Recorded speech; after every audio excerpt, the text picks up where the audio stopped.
So Carolyn, CJ Jones, love to have you come up.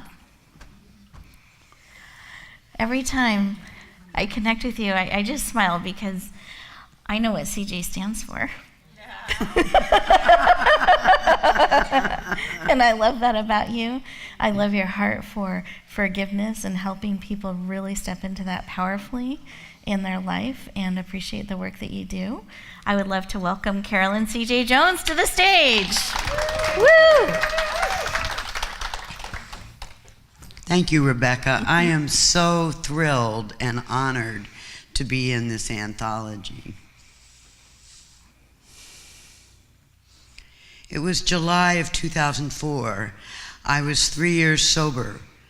I was specifically doing a self-appraisal, looking at the ways in which my behavior had led to the demise of my relationships with men. And what I realized pretty quickly was I used to get drunk and yell and scream at them that they were worthless and would never amount to anything. And I was sick to remember that. And the thing is, I didn't even mean it about them. I meant it about myself.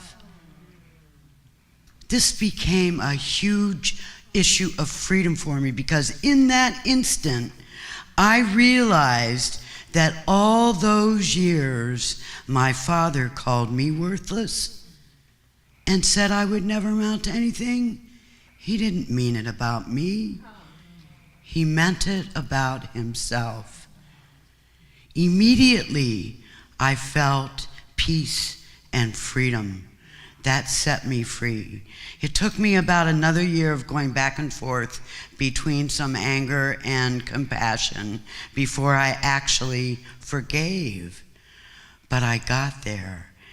And I wrote this chapter with tips in mind. There's 10 tips. And the 10th tip is forgiveness can find you. And it'll find you in your way. I want to read one sentence from the book, if I may. Absolutely. Okay. I have these nifty bookmarks I made up if anyone wants one.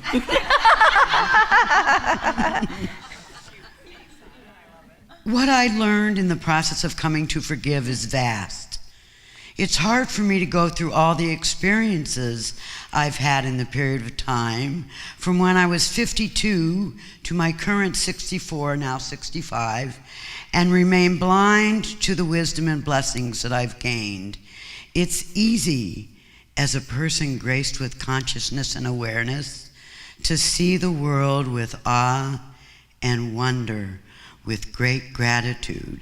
And it's this, the awe, the wonder, and I write this, that I want you guys to experience and find forgiveness. Thank you.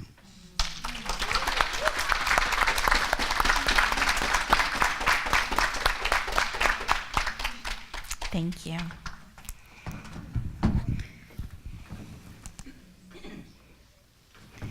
Thank you. You're welcome. Are you okay sharing about Cracker Jack? Oh, yeah. What, CJ?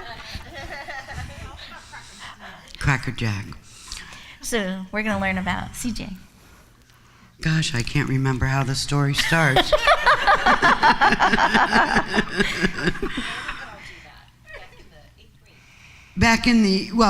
When I was a senior in high school, I was the lead in the musical Carousel. I was one of the leads. My friend nicknamed me Cracker Jack. And when I started as an author in 2010, everyone told me that for my platform, people needed to be able to find me. So I Googled myself and I got Carolyn Jones, and I got 25 pages of Carolyn Jones, the actress.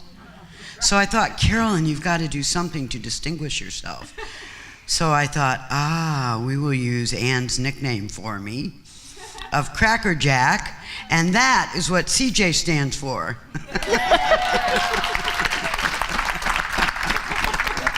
So thank you, Carolyn CJ Jones, for your beautiful chapter and your beautiful share. Thank you. Our Deb, Who has changed? Are your hips feeling up to the kick? Maybe. Okay, so we'll see. If they want the kick, they have to ask for the kick. Do we want the kick? Oh, shit. So this is our amazing high energy, helping you get off Mad Body Mountain, Deb Butcher. Welcome to the show. Okay, I'm gonna do the kick first. Okay. If I fall over, then we're done. Do you want me to hold the book? I'm not warmed up. Create space. Sitting. We can stretch. Up the bad hips, so. I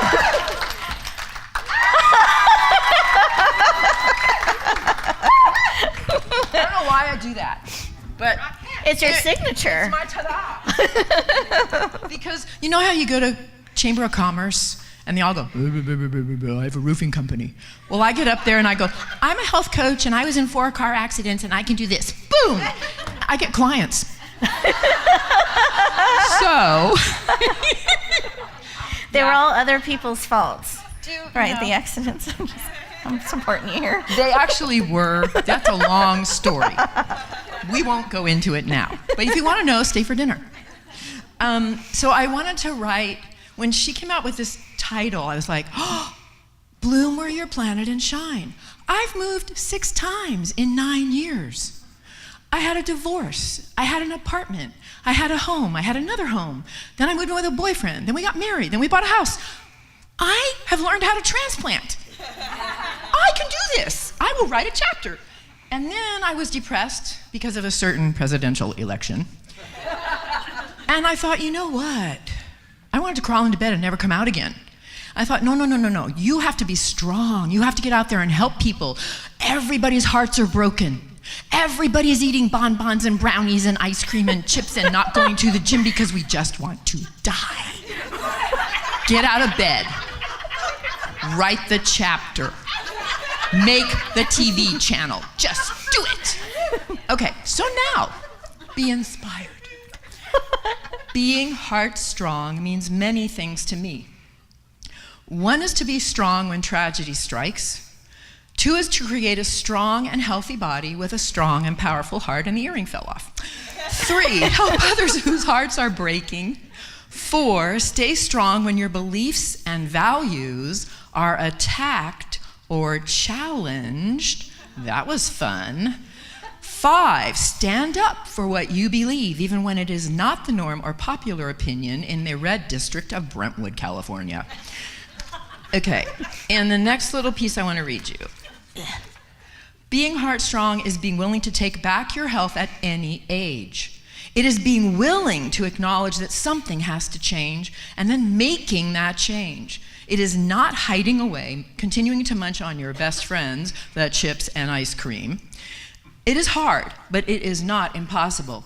It doesn't matter how old you are or what your current condition is. Once you have the desire and your heart is resolved, you can do this. And I'll help you if you want. Lean and strong and shine. And I have little red hearts if you come back to my table, and I have little gifties that will make your heart happy. Thank you. I'm returning me tomorrow. I can't have an earring that can't handle the kick. Come on up. So welcome, Rejuvenator.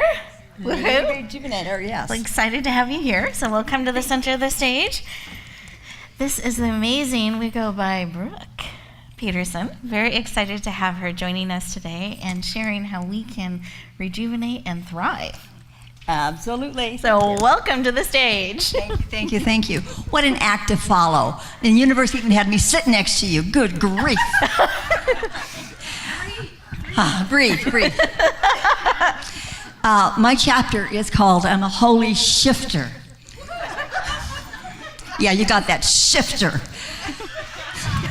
It has been an incredible journey the last 5 years. I start the chapter off by saying tick-tock, tick-tock, because when I wrote it, I had just turned the big 7-5. Good grief. I had no idea my life was going to be looking like this. Talk about medical bankruptcy. You're kidding me, really? Lost our home, our cars. I had to move into a trailer. Oh my God. And my daughter's driveway. Oh, talk about a holy shift. But I know it was all for a really good reason. And Spirit talks to me in acronyms. And I've said for many years that I'm a light worker. And I kept asking, what does that mean? So you're going to find out about it in the book.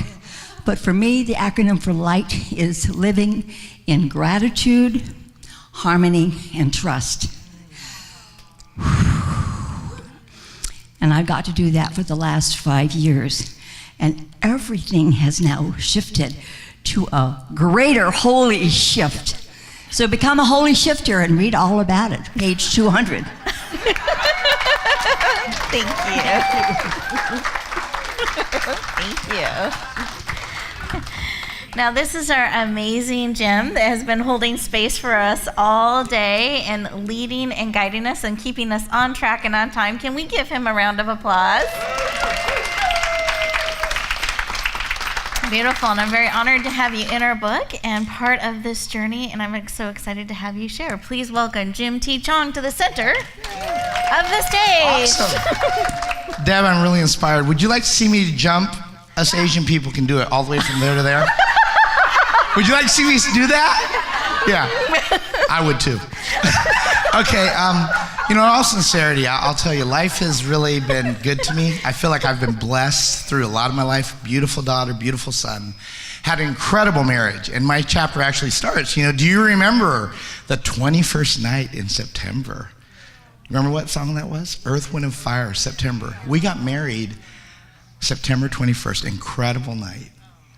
But then life happened, I never understood. We used to help coach people and help people in their marriage and stuff.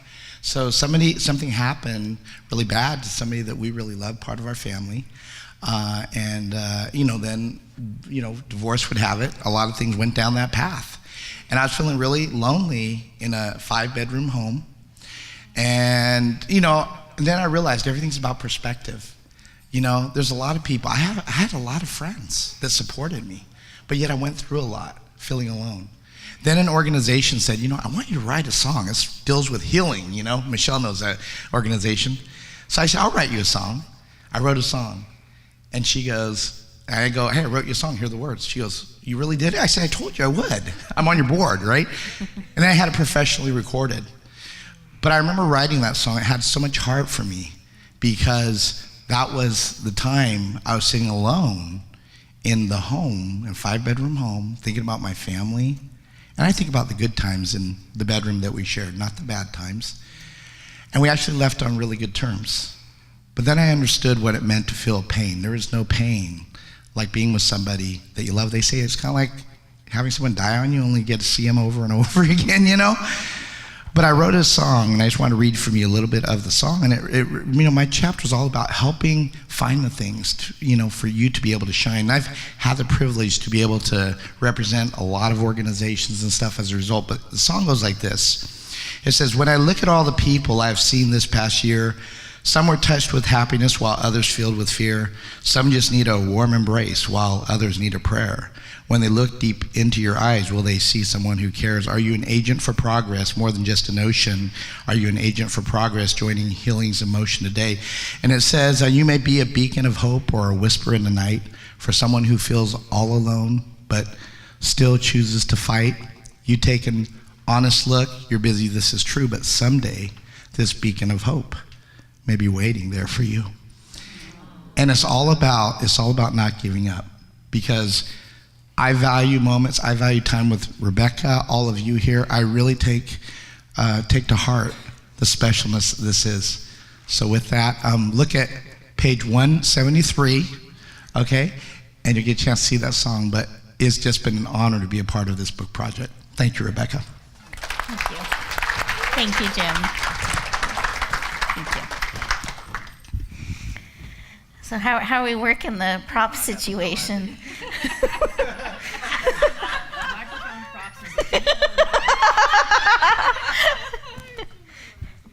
Well, this is my dad, John Franklin Hall II, and to have my father be part of this book project was just such, it was so special to me, and an honor. And I'm a wonderful dad. Christmas is coming, right? No. No, but really to be able to participate in something like this with my father, and to have the wisdom that I've been really privileged to have in my life, and to have a platform where he can now share that with others and impact their lives has just been such an amazing honor. I love you, and I thank you for leaning in and saying yes. So please welcome to the stage Dad and his props, John Franklin Hall II. Thank you. So if we'll all turn to page 211 in the hymnals. Oh, no, wait. I got to be the first chapter in the last section. Number one. So my chapter is called Confidence, the Art of Being Confident and Having the Confidence to Shine.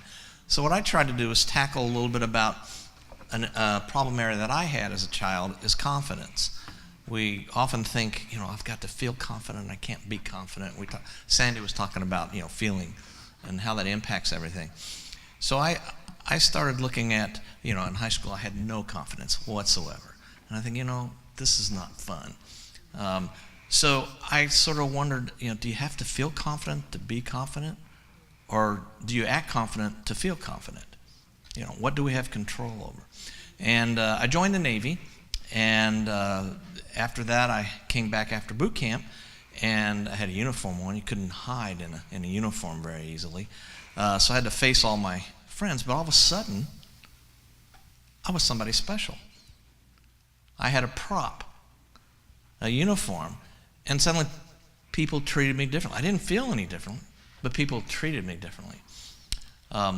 And then later on in life, I got a commission, and got to wear shoulder boards. And the day before I got my commission, all my buddies were calling me John, all this kind of stuff. The next day, they were calling me Sir. The very next day.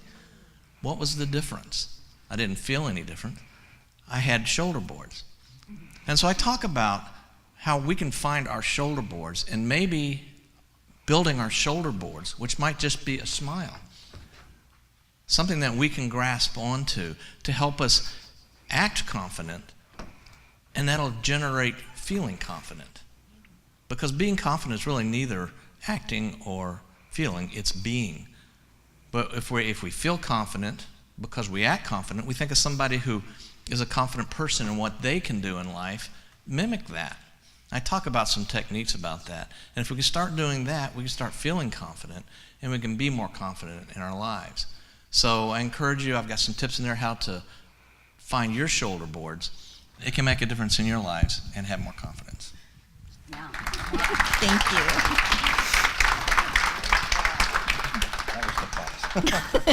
Thank you, Dad.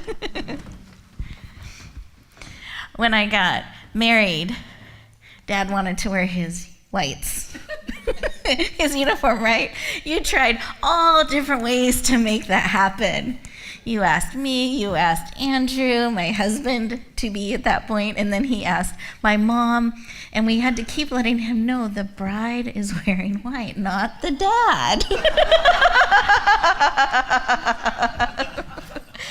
But I love that you wanted to participate on such a high level, and I'm very proud of all that you have accomplished and done, and thank you for being my dad.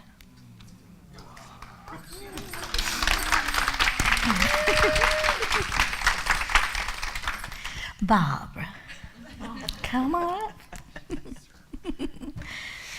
Now this wonderful talent is Baaaaahbra Gross, and I know you heard a little bit about her in the beginning, and she also has a television show which is Humorous Adventures of Baaaaahbra that she shares with us, bringing her wit and her humor, and I just love the adventures.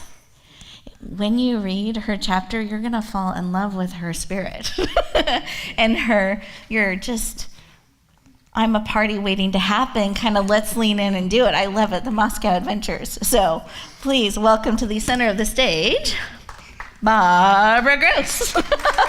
Welcome.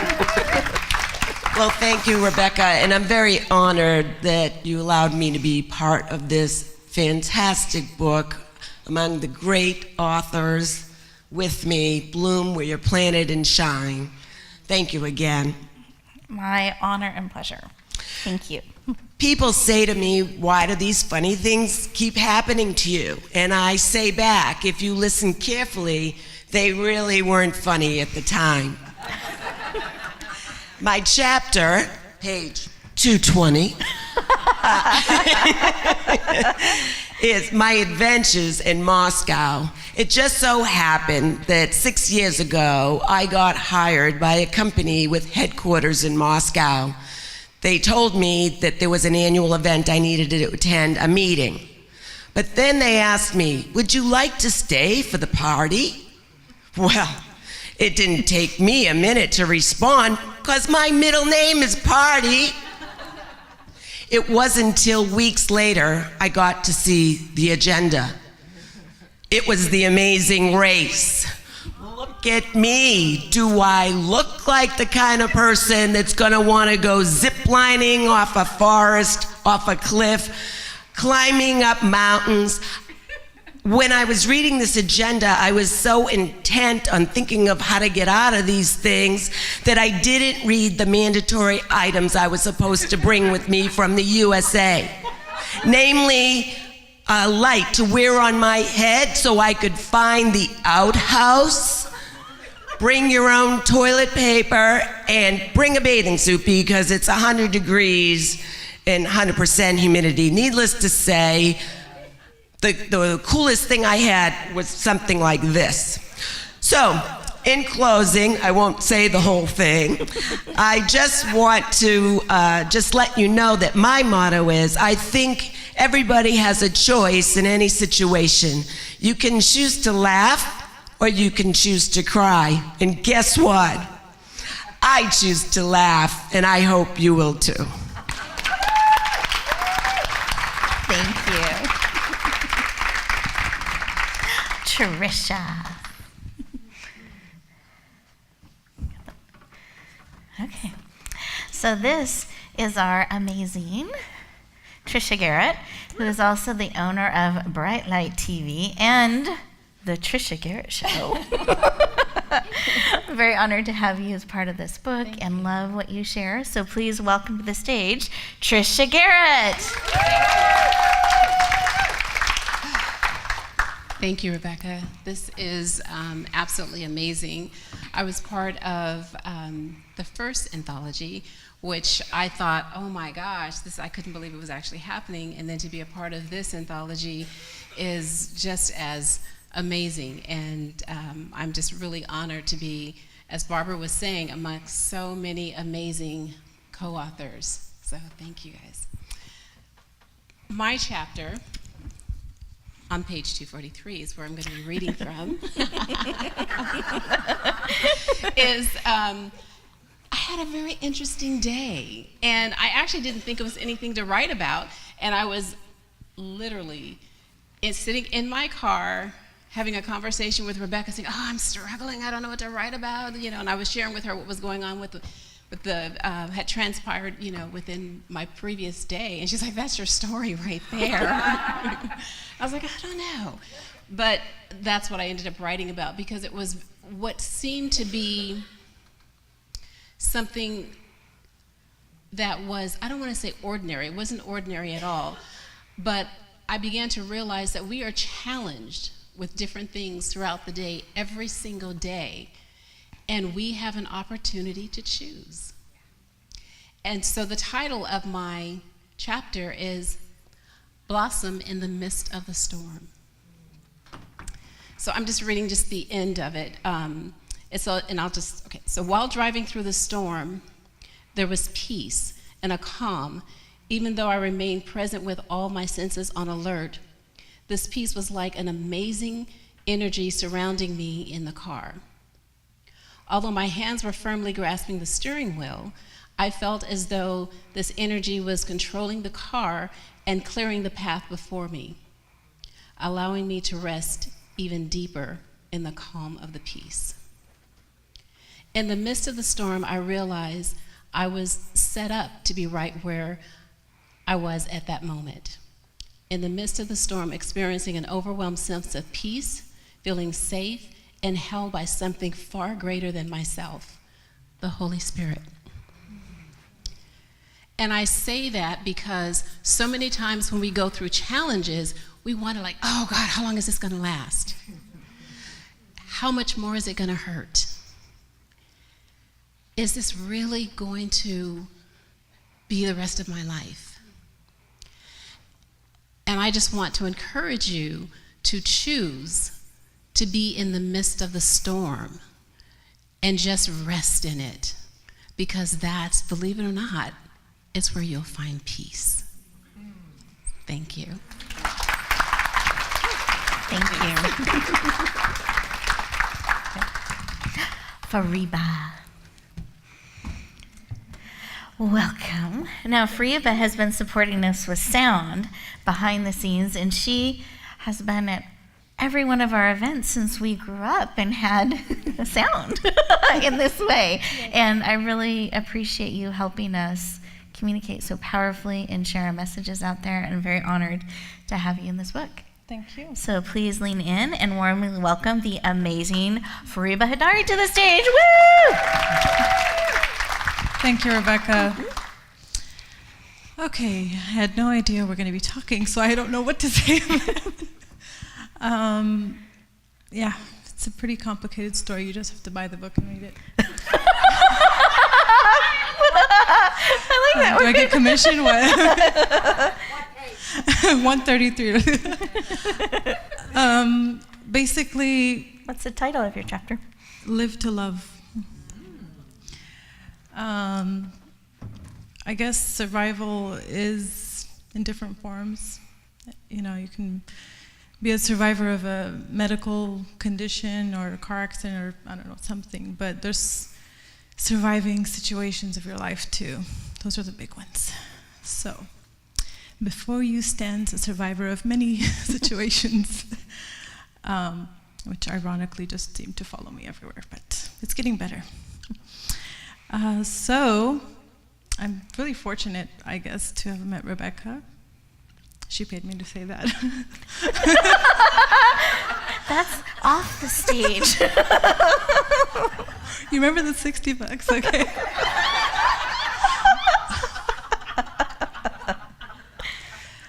Because honestly, I mean, the way we met was kind of unusual. Like, we didn't really, plan it out. Like, I'm going to come to these events, but it just, the universe just has you aligned with different folks at different times, and you just have to listen sometimes. So I'm glad I did, and I've been healing from the time that I've met her through her events, controlling the sound, listening to every story, and connecting with everybody.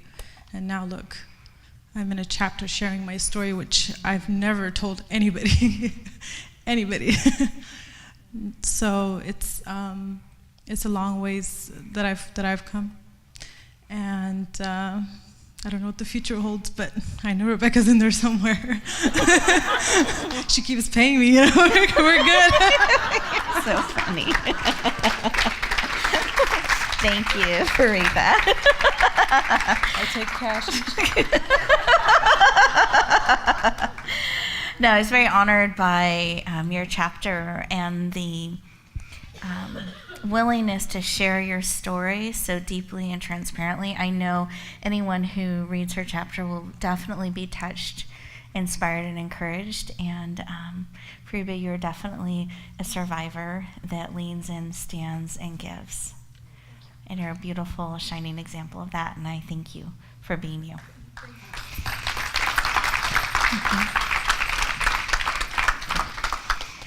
Aren't these authors amazing? Experts, influencers, willing to really share and touch lives. In every chapter, they share tips, things that you can actually apply practically in your life. So it's a very rich book. I encourage you to lean into it, and I know they would love to sign your book if you flip to the appropriate page that they shared with you. They have bookmarks and all kinds of goodies. So I encourage you to get to know each of them. Let's give a round of applause to our amazing authors.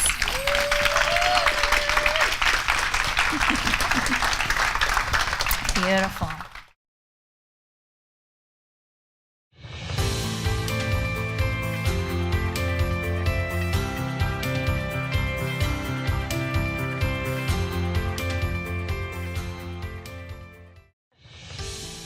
Are you a speaker looking to reach more people with your message?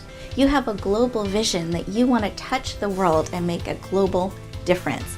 If so, I have an amazing opportunity for you. It's called the Speaker Talent Search. Again, that's the speakertalentsearch.com. You'll find all the details, but here are the highlights. With one application process, you get clarity on your message. You get to fine-tune how you want to reach the world. Then you'll have everything ready in one place for the opportunities when they come. Second, we select you as a finalist. You get to come in and audition with a 7-minute audition, open up the door to hundreds of speaking opportunities. I hope you lean in. I hope you say yes. We would love to hear your message. Help you touch the world powerfully. Again, that's the speakertalentsearch.com. We look forward to hearing your powerful message.